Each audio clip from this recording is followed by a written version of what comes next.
I appreciate that because being calm has been one of the most elusive things on the pickleball court for me. So I'm excited about this topic. I've been working on implementing things.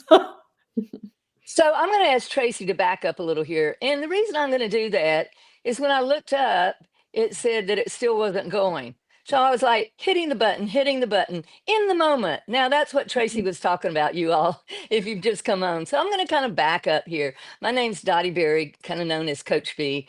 And all of us ladies are part of Pickleball Forum for Women, except for Kay, who's not on Facebook. And so she's an honorary sister in there. And also with our Pickleball Escapades, we were putting together retreats that we think women are going to really love because they're taking a holistic approach. Anyway, that's not what this is about. What this is about is what we can do in the moment when we're on the court. So Tracy had a great idea about how to let go and come into a mental reset. So I'm going to throw it over to you, Tracy. Yeah, so as I was thinking about this, I just wanted to think about ways I kind of recollect myself as I'm, feeling frustrated or sweating and my chest is pumping and I'm feeling nervous. And so, anyways, I have come up with 5 strategies that I use that have been helpful to me to do in the moment. And I'm talking about we're on the court and it's game point or whatever and our mind is going elsewhere. How do we pull that back in and reset in the moment? Like that's the most important thing I want us to come away is how do we do this in the moment, not after the fact, but in the moment. So anyways, we have our 5 and we're going to start going through them. So I'm going to kick it back over to Dotti because she's going to talk about the first one. Well, which one is that? I'll tell you the one I want to talk about. How about that? Deep breathing.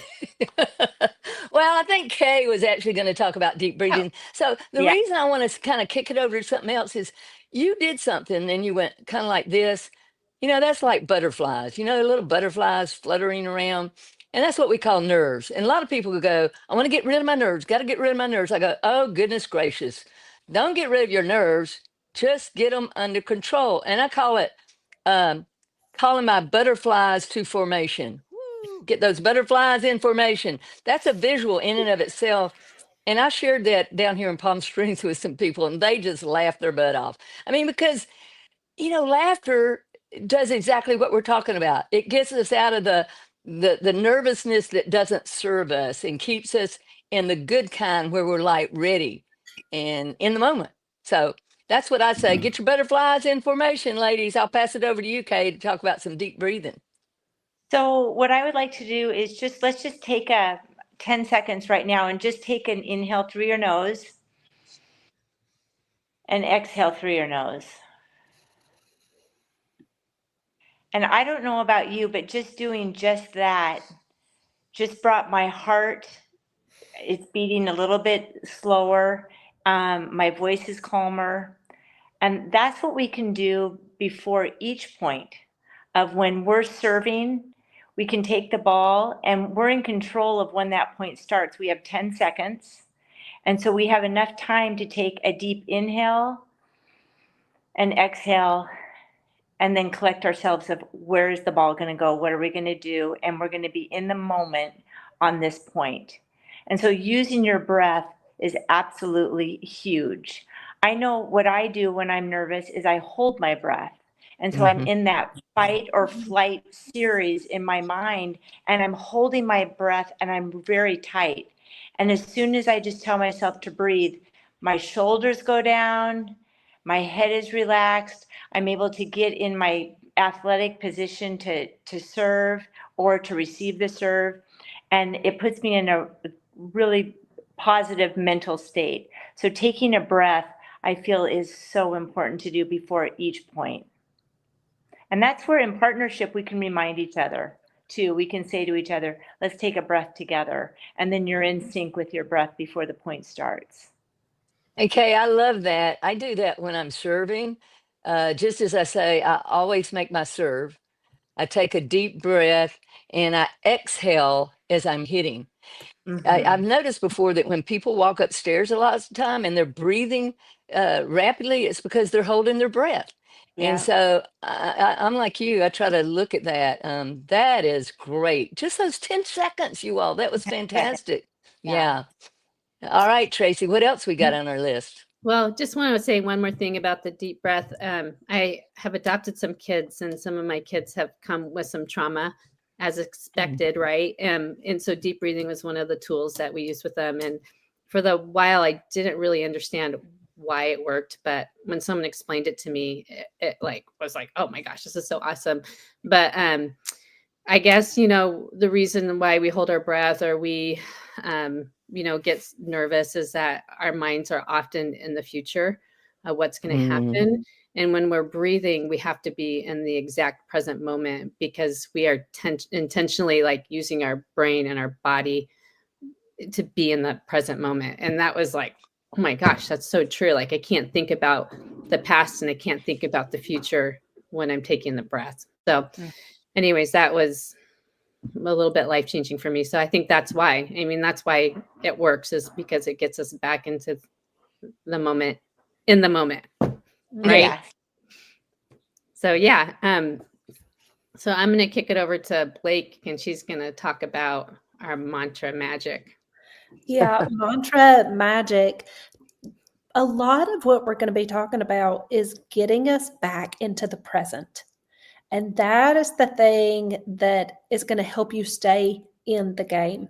Because when our brains get hijacked, we're in trouble on the court. And Dotti walked me through this when I hired her to coach me through positive intelligence last year. I was getting ready to play at the US Open.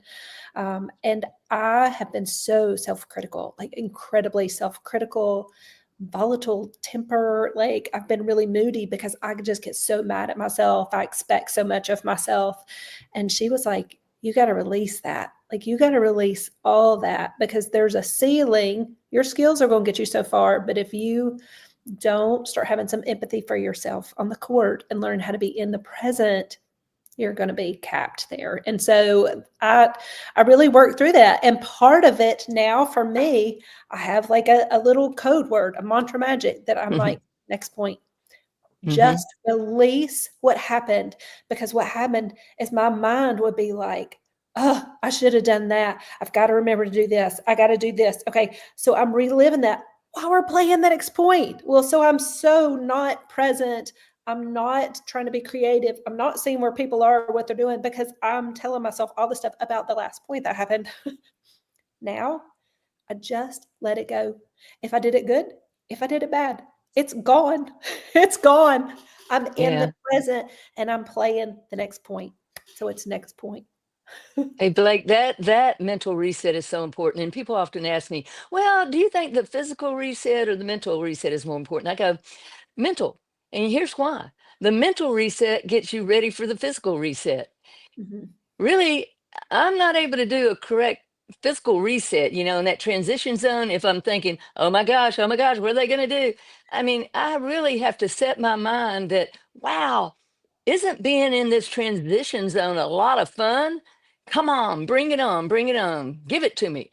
Because people that say, oh, I just want to avoid that area, and judge the area and they'll do anything to keep from going there. I go, well, how do you get from the baseline to the non-volley zone line without going through the transition zone? So if I just learn mentally to say, wow, this is fun. I'm going from the baseline to the non-volley zone so that it doesn't trip me up. I think it's very, very helpful. So I love those mental resets that you're talking about, Blake. All right, Tracy, back to you. Oh, go ahead, Blake. Well, I was just going to say another thing. I mean, as you're talking about transition, like as I'm coming back from a long time out with injuries, like I'm not playing like I played before. Like that itself is like I'm having to do a mental reset that it's okay. I've got to work back. But as I'm trying to work in transition, like I find myself coming in so hard and heavy. And then my momentum is forward. And I'm like, oh, I missed it again. It went beside me and I couldn't move sideways because my momentum was forward. And so just trying to retrain my body on, okay, remember how to do this. It's so easy to be like, oh, like I should be getting this. Like God, this is so frustrating. Like just balance. Like what I used to do. So self-critical. That's the reset. Like if I'm mean to myself the whole time I'm doing it, I'm not going to get better that much faster. If I'm just like, I did it again. Okay, next time I'm really going to work on balancing. My attitude towards that is going to help my next shot. Yeah. Yeah, ladies, listen to what Blake is sharing because this is so important. She's talking about letting go of the judge. And that judge is I mean, it's a killer on the court if we pay homage to it. And I like to say with that transition zone, take the Ben Johns approach. He drinks coffee on the way from the baseline to the non-volley zone, and then he just pow. But he doesn't rush to get there when it's not necessary. When people think, oh, I've just got to rush to the line, I go, wait a minute, are you on the serving side or are you on the receiving side? This makes a difference. But when he just sort of goes in there under control, under self-command of his physical, then mentally he's ready to go. So, I mean, a lot of ladies do it great too. Anna Lee, I mean, Anna Bright. You look at all these top players are able to manage that. They're really managing their mental game. So thank you, Blake. That was awesome. Back All to you, right. Tracy. So the next one up is what I like to call the 3-second hissy fit. I learned this from Shani Harley, and I think I was for so long doing the whole mantra magic and the breathing, and I think those are really, really important. And I just, when I started to add this back in or add this in, it actually really helped me release some of the tension. So really it's the 3-second hissy fit. So I don't know, for something it just like takes off that little layer of frustration and it lets me just release it. And then when I release it, it's gone. And then I can bring it back in. And so my 3-second hissy fit is usually I take my paddle and I just hit my leg and I go, argh! And then I'm done. It's so nice. So so I love having a 3-second hissy fit, and it's usually not at. I make sure it's not at my partner. That would be my one caution. It's usually like when I miss a shot, or I made the wrong shot, or I tried the wrong thing. It's inward. It's an inward 3-second. Mad at myself. Visually mad at myself. Release it. Done. Over it. I don't do it all the time. I just do it every once in a while when I just feel like that pressure is building. It releases it for me. It gets it out and back on. So, and my partners kind of know I do it because, you know, and they're like, oh, okay. Yeah, she's releasing it. There we go. She's back. Let's go.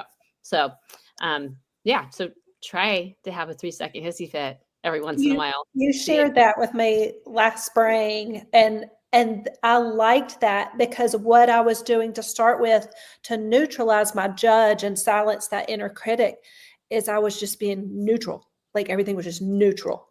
Right. Well, I wasn't letting the emotion actually come through. And when you were like, do that 3-second hissy fit, I was like, oh, that can let the emotion out. And then I can come back to neutral. And that's where the calm comes in. I'm not stuffing all the stuff. Like I release it. And then I'm back to neutral. Mm-hmm. Hey, yeah, I love this, and I want to practice a hissy fit this week. But I have to say, now that you explained what you did about hitting the pad, I want to ask Kay in a second. But I want to tell you something or share something with you, Tracy. There's actually science behind what you did. But I hope you're hitting your paddle against your off leg. Now, I learned this from John. I'm trying to think of John's last name. I saw him recently at a tournament, and I said, oh, I got that book you told me about.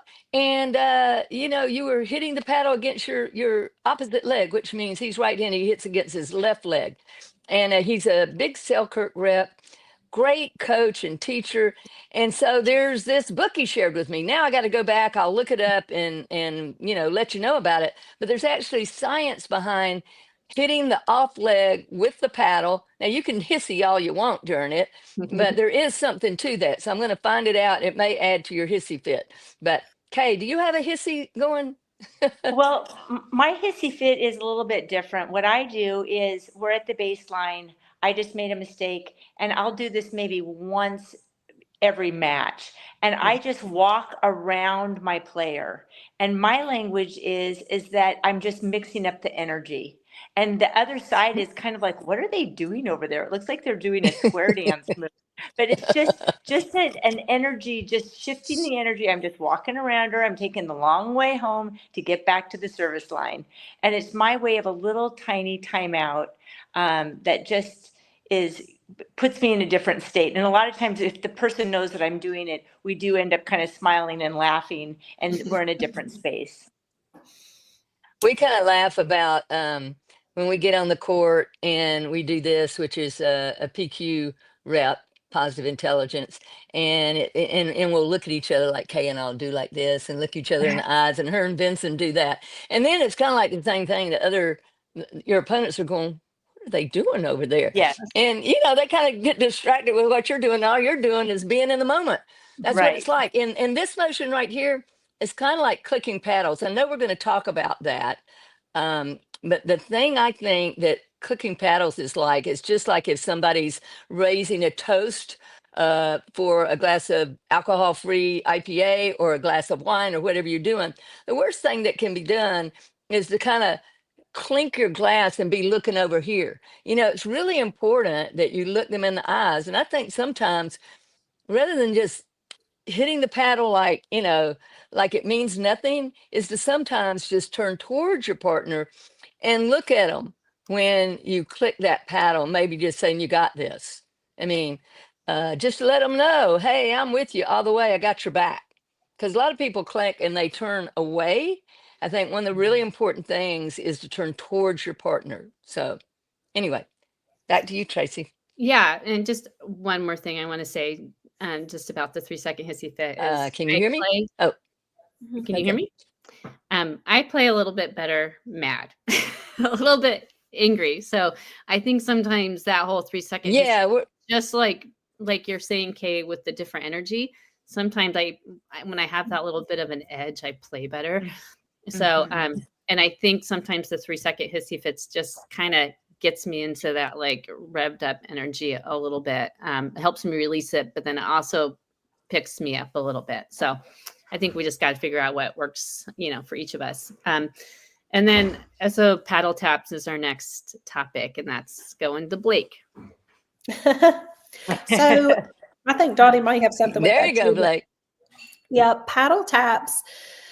Part of what Kay talked about is your energy on court. Like, is really important. And if you think about when you've played maybe rec with somebody who's not super encouraging, how do you play then? Or if you're tanking, like, how much work is your partner having to do to keep things going? So to me, the paddle tap is just like, yep, we've got this. And I especially do it when my partner makes a mistake. Like, I almost always, especially in rec, will go on over, and I'm playing mix most of the time, to the men and paddle. I'm like, you've got this. Like, being positive. I think it shifts the energy of the game. It releases them because they're already frustrated. They're frustrated. They don't need their partner mad at them. It gives them permission to try again. Yeah, great idea. I know that we're maybe getting a little blip in this live, and I'm at my hotel here in Palm Springs. Which, by the way, if you're in Palm Springs, let me know and reach out. Love to get in a game with you. Pickleball Forum for Women People, or anybody else who's listening to this. Just to let you know, I'll be here till March the 4th, and I would love to get in some play. But anyway, what that means is my internet could be clicking back from the hotel one to my phone, and who knows, but we're here in the moment. And that's all that matters. That's what this is all about. Be here in the moment, no matter what happens. So if I disappear for a second, I'll be back. If Tracy disappears, she'll be back. If Kay or Blake disappears, we're coming back. So hang with us, okay? Anybody else about paddle tap or any other little tips? Yeah. Well, I want to talk about paddle tapping too. So for me with paddle tapping, I do it. I love watching volleyball. My son plays college volleyball, and I watched 5 games this weekend of him playing, and his team, whether they win the point or lose the point, they always come back to the middle and they high five each other, say, I don't know what they're saying, but it's always pretty encouraging. I love this about volleyball, and then they go back and they play and they come back together every single point. And I just think there's something to that, keeps them resetting every single point, because you win or lose in volleyball a point, or gain a point every single rally. And so but the other thing is that there was a study done on NBA players and NBA teams, and the more they touched each other and like high fives, hugs, knocking each other around, they were more successful. Like, I would like to find the study and really look at that. So I think the more we touch our partners and paddle tapping, high fives, eye contact, like we've talked about, just makes us more connected. And it reminds us that we're not on the court by ourselves. We're on a court with our partner. So there's a connection being made when we paddle tap with our partner. So. Tracy, there's actually more science behind that too that you may not be aware of. And because I listen a lot to Andrew Huberman, who's a professor from Stanford, and he has a #1 podcast for health and science. And he was talking about some research that they did, and it was on people being in isolation. And about 3 days is the most that we can isolate without dramatically, really harming our whole system. And so what they did is they gave, I forget what it was, Starbucks cards or something, for people to just go out and interact with strangers. And they were thinking, oh, this won't mean anything. And they could not believe the connection they felt with total strangers. And sometimes I look at pickleball and I think, like, what are y'all doing, playing singles? It's like you're playing in isolation, and like you don't even realize somebody else is on the court with you. What an honor and a privilege it is for any of us to jump onto a court with another human being. And so I think that creates a sense of community in pickleball that is like no other sport really, ongoing. I mean, yes, volleyball is great, basketball is great. All these sports are great, but they require larger numbers of people. And when we get to be on the court with just another human being playing, I mean, I'm so grateful for that opportunity. So there is science behind it. There's science behind just about everything good that happens. I love it. All right. And so strategy number 5 is just the gratitude reset. And one, I try to start off with gratitude. She's coming back. Oh, anyways, I start the game off with gratitude, but I also try to return to it quite often, because we talk about the things that sabotage us, and my saboteur, one of the highest ones is that I'm a hyperachiever. And so hyperachievers can get way ahead of themselves, and really get lost, and the outcome and not the process. And so gratitude brings me back to the process, and helps me stay in the moment instead of getting so far ahead of myself. So anyways, the gratitude reset for me looks like it starts with the deep breath, right? And then it's just, man, I get to be out here. I get to be playing with my partner. I get to be playing pickleball, and it's a pretty awesome day. And I honestly don't think there's a bad day on the pickleball court. No. And what's great, Tracy, is that you owned being a hyperachiever, because none of the others of us are. Except Blake. Blake's my fellow hyperachiever. Yeah. We're laughing. We're all recovering hyperachievers. Really, it's a good point to add that hyperachiever can be a saboteur. But what I want to remind people that every saboteur you have is a strength. It's just that your hyperachiever saboteur has become overused or abused. But the great thing about it is that any saboteur we have is actually a strength of ours. It's like two sides of the coin.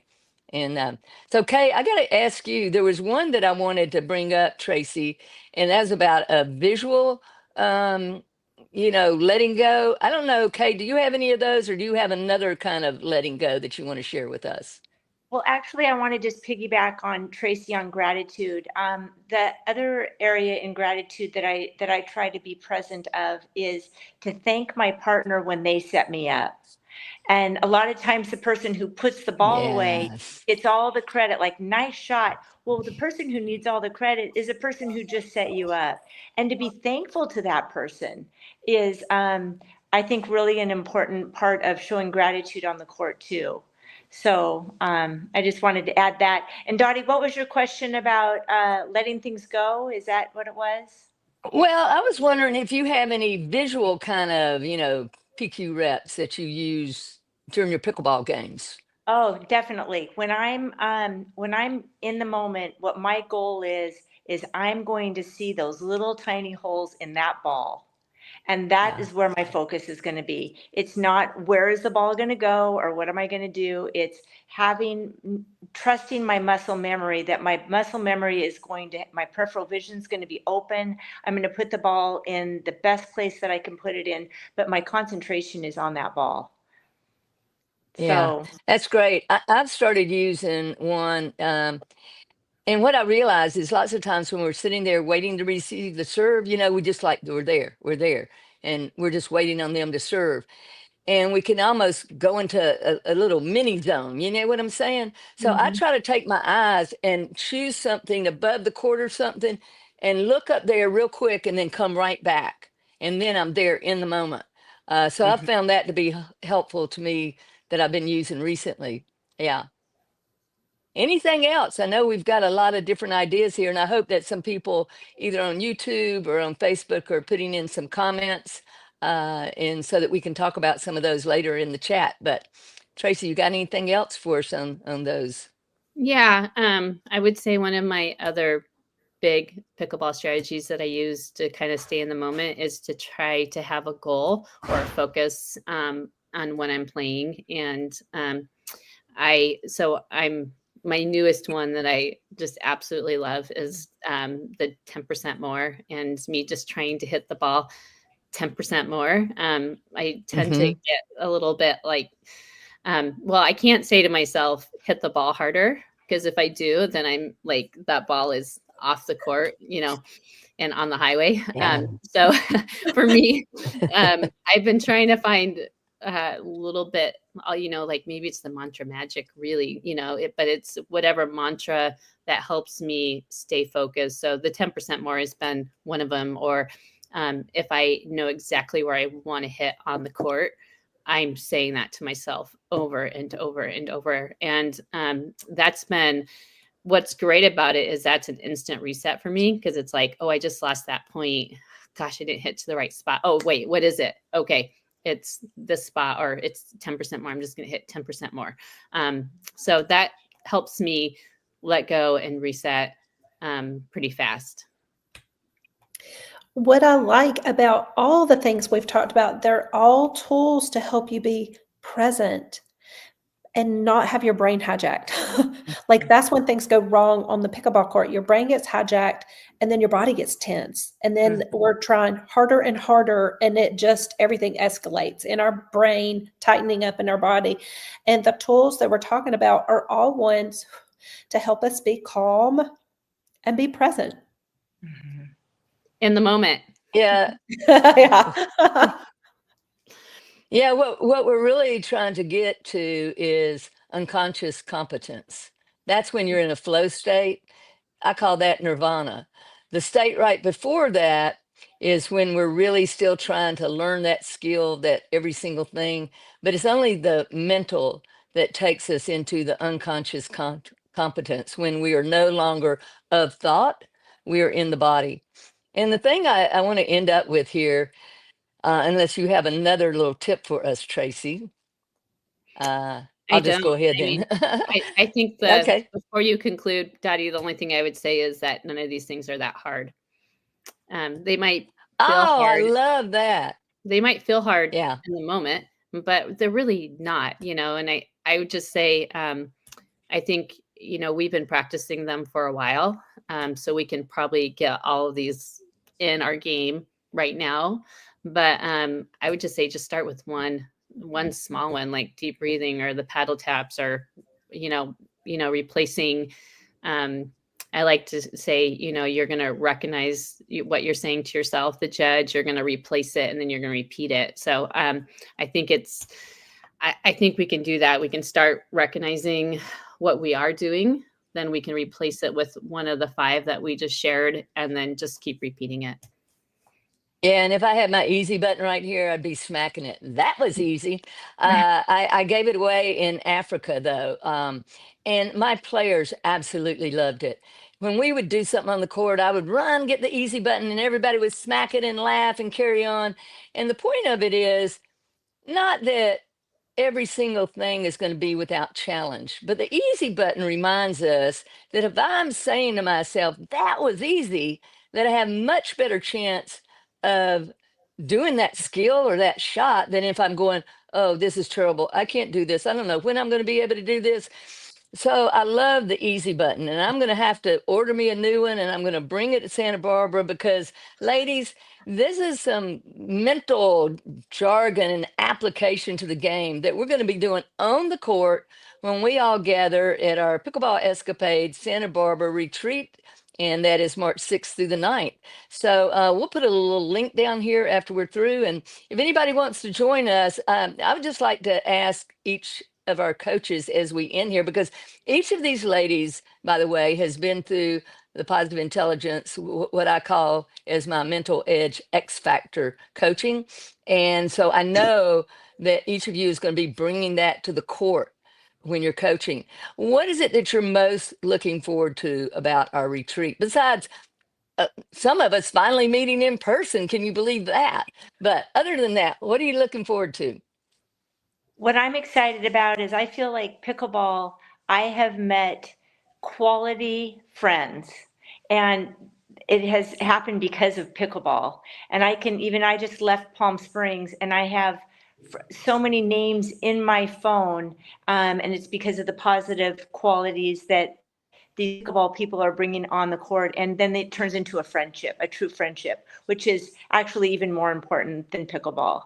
And so I'm looking forward to 32 women in Santa Barbara that I'll be able to learn about and get to know and connect with. So that's what I'm looking forward to.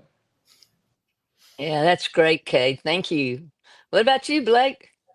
For me, I'm in a season in my life that I am pursuing growth, and I'm pursuing community and building an inner circle of mostly ladies, some men that are really after personal growth and serving other people. And when all those people get together, like it's electric.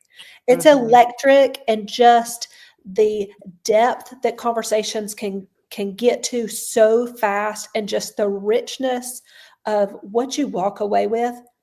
I want other ladies to be around us while that's happening, and then I want them to start partaking in that. Yeah, that's great, Blake. Thank you. Oh, gives me energy what you and Kay just said. Tracy, we're going to be on your home courts. Thank you. Thank you. What are you looking forward to? Well, connection is the thing that comes to mind right off I just love connecting. I also love connecting my coaching to individual people. Like there's something magical that happens when I can use my gifts to help someone become a better player. And then I also just love becoming a better coach. And sometimes me just being out there with a bunch of other women, they just sharpen me and make me better and help me just grow. And so anyways, I love the challenge. I love sharing my gift, and I love learning from other people.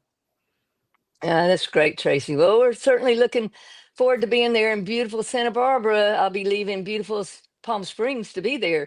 But again, what I'm looking forward to is finally meeting Tracy and Blake in person. It's hard to believe that I don't know you all in person, because we do know each other. I mean, we spent hours and hours together.